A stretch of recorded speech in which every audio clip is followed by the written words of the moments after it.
Welcome to my Thursday morning update. Today I have several small items that I've completed, and I have yarn that I want to share with you guys, and we'll get started.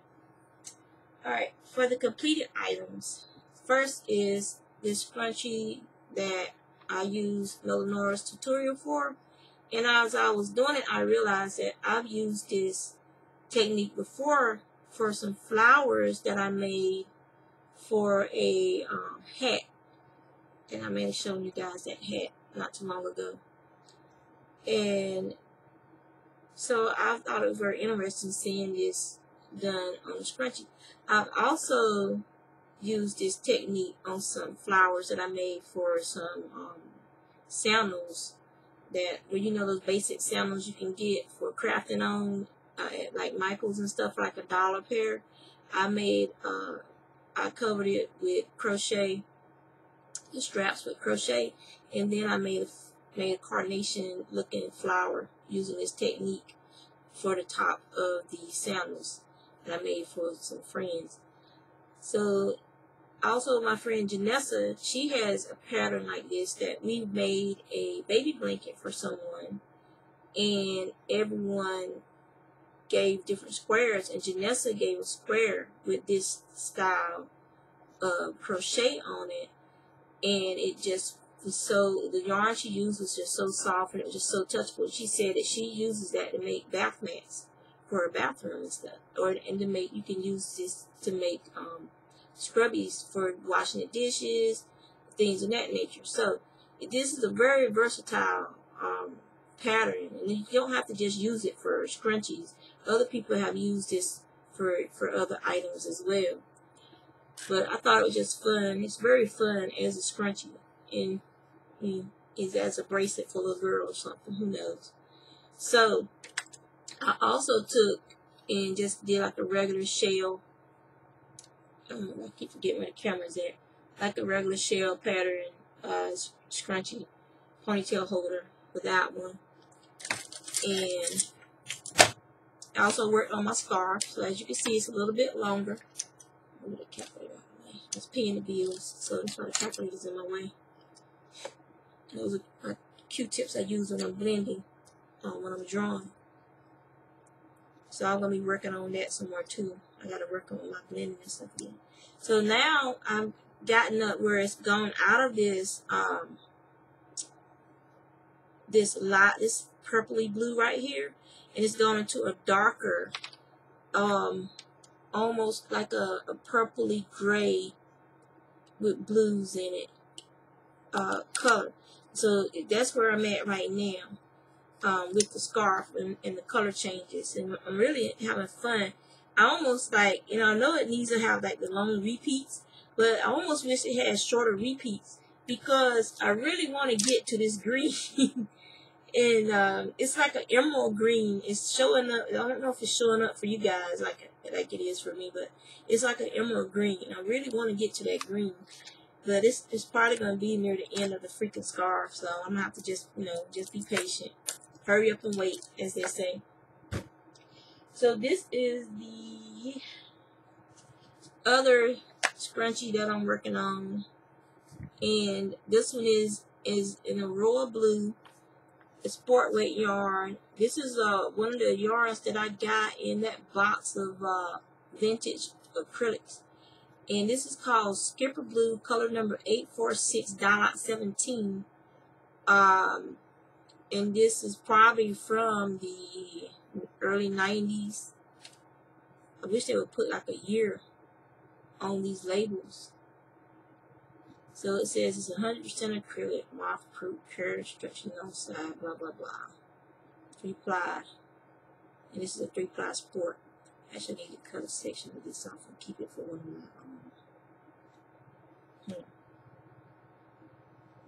Just so you guys can see, this is the sport weight yarn besides some of my fingering hand spun.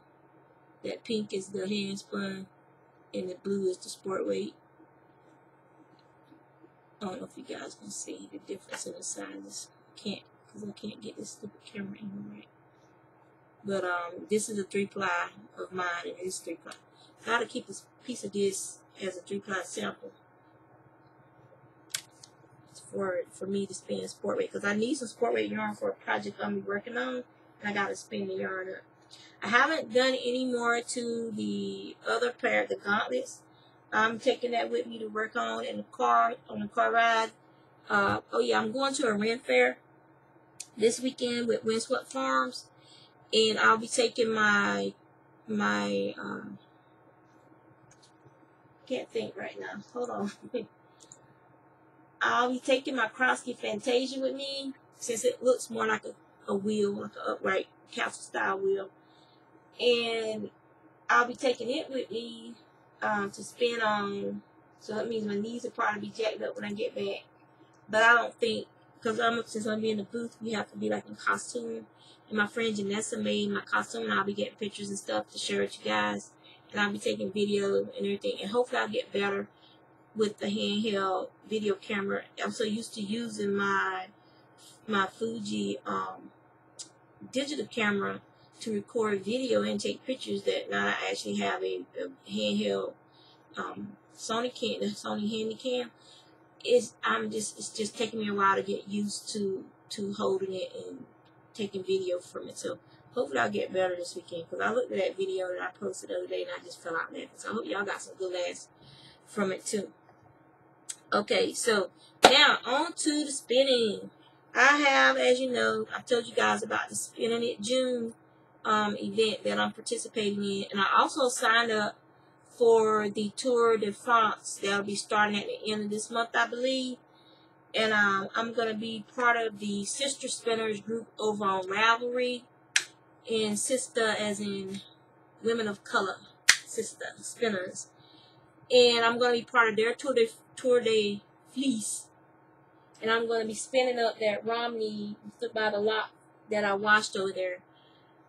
So I'll show you guys what I'll finish with the spinning it. Yes, I know I got too much stuff going on right now, though.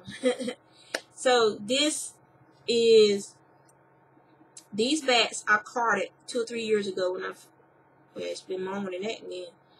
I think I've been spinning now since 2007, I want to say. So I've carded these up probably in early 2008. And so this is Sheepshed Studio domestic wool, which is superwash wool. It also has some mohair in it, and some black alpaca that I carded in there with it, as well as some, what is that freaking sheep called? It starts with a Y. Come on, y'all, help me out. I can never remember.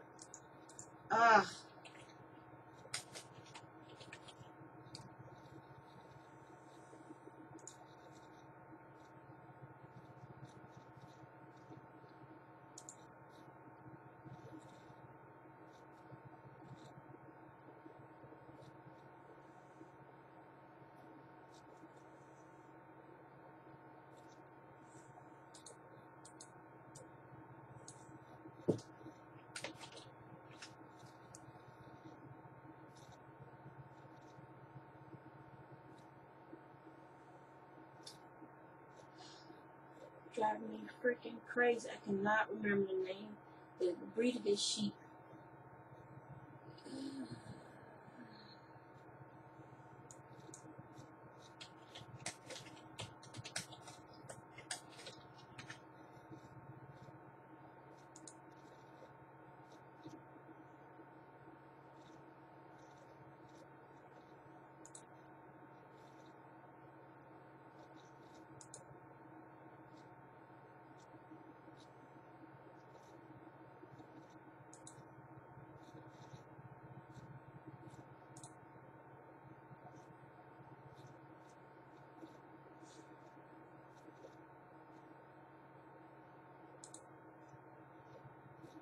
There it is. Tunis. I can never remember it. Tunis. Tunis. But the Tunis is considered a meat breed. But this was a Tunis X. It had to have been crossed with a long wool, because it had a beautiful crimped white fleece. And it didn't take much washing to get all the dirt and stuff out of this fleece. It had a lot of lanolin in it, but when just regular water with just a drop of wool wash, and it washed to, except for the tips, of course, and it washed down to a snowy white fiber.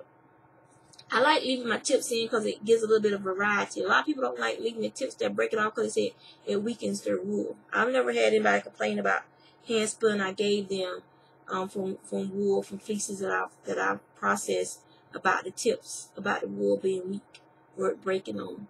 So that's tunis. Okay, don't let me forget that, y'all.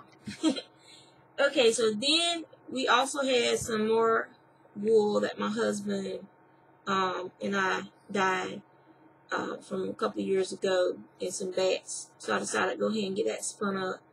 Because the bats, they just sit there, they keep constantly being moved, other fibers being put on, so the ones that aren't superwashed were starting to felt. I'm giving some of it away to my friend Megan because it did start to felt, and she wants to start practicing felting. I think I showed you guys this one before. I'm not, and probably this one too. So if not, here are these other ones that I spun up as well. Right now, what I'm working on is this bobbin, and this bobbin has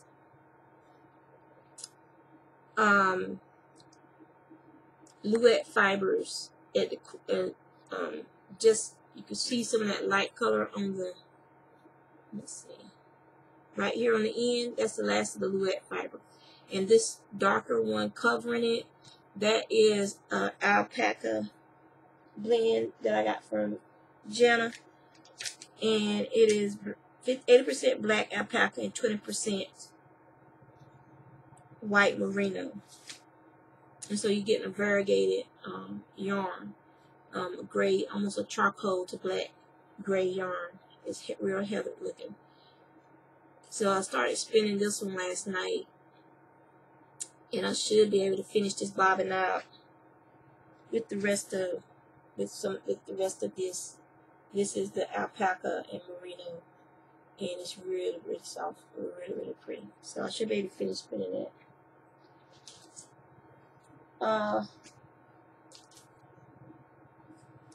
So that's all I have to show you guys. Right now I'm plying yarn. Oh yeah, I did. I need to show you everything better. I gotta show you my Tutti Frutti shawl that I made. And it's folded right now. And I added some black to it and some pink from some scrap yarn that I had. And the colorway is called Fiesta, and it's Craft Smart yarn. And I think it's an AC Moore yarn. I don't remember where I got it from. It's been in my stash since before the fire. So if you remember or you know where it came from, just give me a heads up, because I don't remember. You guys have seen my stash in the stash video, so yeah. But this was real easy to crochet. I'm using the same pattern for my mom's shawls. Easy, fast. If you want to make a fast baby present or a fast gift for a woman, then the Granny Stitch shawl is the way to go. So that's it. That's all I've got going on right now. I'll take lots of pictures and some video from the Ren Fair. I will be in costume. This is the first time I've been to a Ren Fair where I've dressed up for it. Normally I go as myself. My jeans and my t-shirts, and I'm happy. So you guys take care, and I'll see you when I get back.